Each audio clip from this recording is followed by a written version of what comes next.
Funny story, I fixed my hair this morning, I didn't leave the house and I look like this and it's like 3:30. Don't know why. Hi guys, welcome back to my channel and welcome to a new video. Today I'm going to talk about governesses in Victorian England.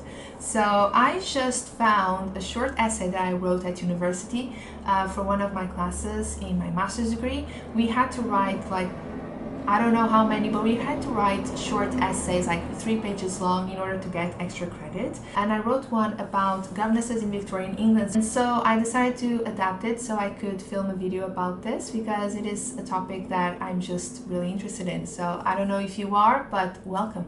Even though governesses are present since the Tudors period, they became very popular in the early 19th century Victorian England household. The presence of a lady, often referred to as a gentlewoman, and we'll get there, to tutor and to be the companion to the children, thus taking over the mother's role as the children's first teacher in a way.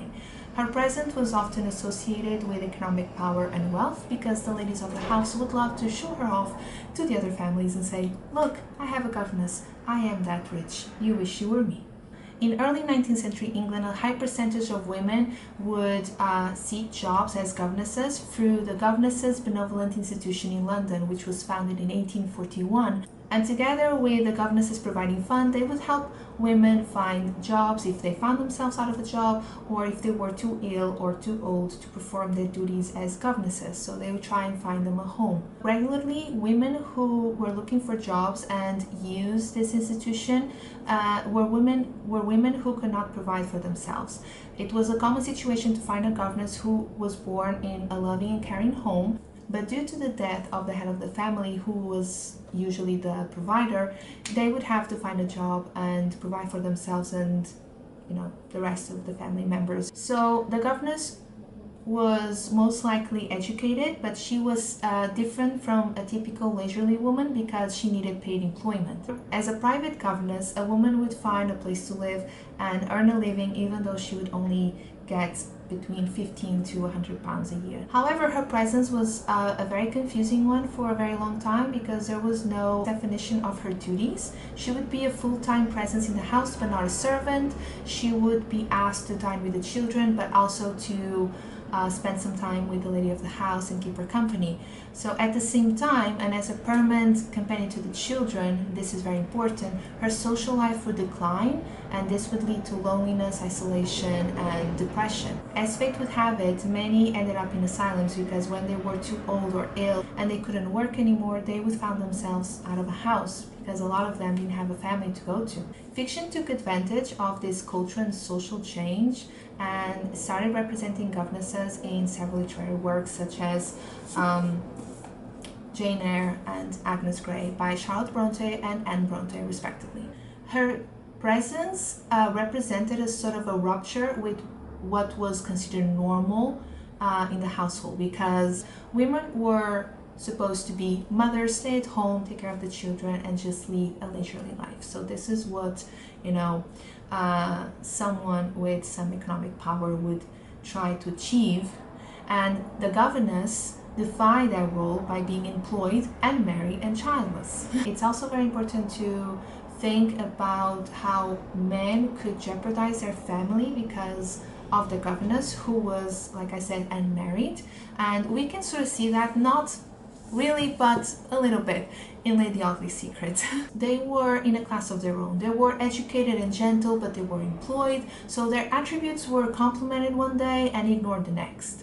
As Emily Pert once wrote, she was a governess herself, and I'm going to quote, "Sometimes the governess is made a confidant and a recipient of family secrets. Sometimes she witnesses scenes which ought never to take place.